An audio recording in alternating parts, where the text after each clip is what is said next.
Paper leak को शोनो भाई समझना पड़ेगा। मैं आपको बताऊंगा, आप एग्री करेंगे। होता क्या है, जैसे मुझे एसएससी का एग्जाम कंडक्ट कराना है, मुझे 30 लाख लोगों का एग्जाम कंडक्ट कराना है, तो पर स्टूडेंट कॉस्ट देखनी पड़ती है। एग्जाम कराने की आप 100 रुपए बच्चे से ले रहे हैं फीस, उसके बाद आप गलत सवाल पूछ के उनसे 100 रुपए वसूलते हैं कि बताओ कौन सा सवाल गलत है, ये भी चल रहा है, यानी आप पैसा कमा रहे हैं। तो ये लोग जिसको जिम्मेदारी देते हैं, ये लोग ये देखते हैं कौन कंपनी सस्ते में एग्जाम कराएगी। जैसे मान लेते हैं टाटा कंसल्टेंसी सर्विसेज आई, सिफी आई जो कि अभी तो बैन हो गई, एडुकेटी आई जो पहले से कई राज्यों में बैन थी।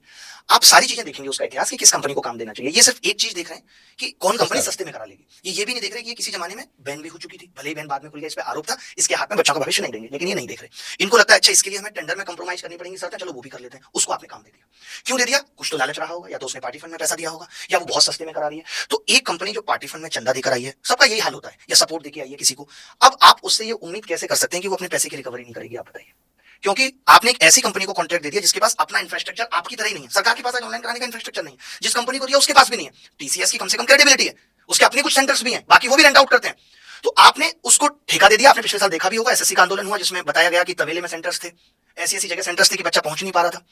वो इसी का नतीजा था। तो वो कंपनियां पैसा वसूलने के लिए हर हथकंडा अपनाती है। वो आगे सेंटर्स से पैसा ले लेगी उल्टा एग्जाम कराने का। सेंटर्स कहेंगे ठीक है हम पेपर लीक करा देंगे, या हम आपको रिमोट एक्सेस दे देंगे। ऑनलाइन एग्जाम में क्या होता है कि पेपर लीक नहीं होता, रिमोट एक्सेस होता है। जैसे भी आपने पंजाब में देखा होगा, एक फार्मेसी का एग्जाम हुआ है, उसमें क्या हुआ कि कुछ बच्चों ने रिमोट एक्सेस से बाहर बैठ के पेपर सॉल्व कराया, एक पैसा पे करके। ऑनलाइन में पेपर लीक नहीं होता, पेपर एक्सेस होता है। आप यहाँ बैठे हैं, आपका बच्चा गया है पेपर देने, आप उसका जो सिस्टम है वो यहीं एक्सेस कर लेंगे। मेरे जैसे 5-10 लोग ये सब बिठा लिए, सब मिलकर पेपर सॉल्व कर रहे हैं। ये ऑनलाइन में चलता है। तो इसके लीक नहीं हो रहा, पर्सनलाइज नकल कह सकते हैं आप इसको। एक बंदे को जिसने पैसा पे किया उसको होगा। ऑफलाइन में क्या, पेपर आपने खरीदा, आपने 4 लोगों को और बांट दिया। मुन्ना भाई वाला पेपर लीक हो रहा है कि वो सवाल कोई और पूछ रहा है तो पिछले जवाब दे रहे हैं 5 लोग बैठ के। बस वो वाला सिस्टम है। तो अब वही वसूलने के लिए क्या होता है, पेपर लीक हो जाता है। तो अब आप मुझे बताओ कि जो सरकार चंदा लेकर के या किन्हीं भी शर्तों पे ऐसी कंपनियों को कॉन्ट्रैक्ट दे रही है, तो पेपर लीक कैसे रुक जाएगा? वो मजबूरी बन गया है पेपर लीक।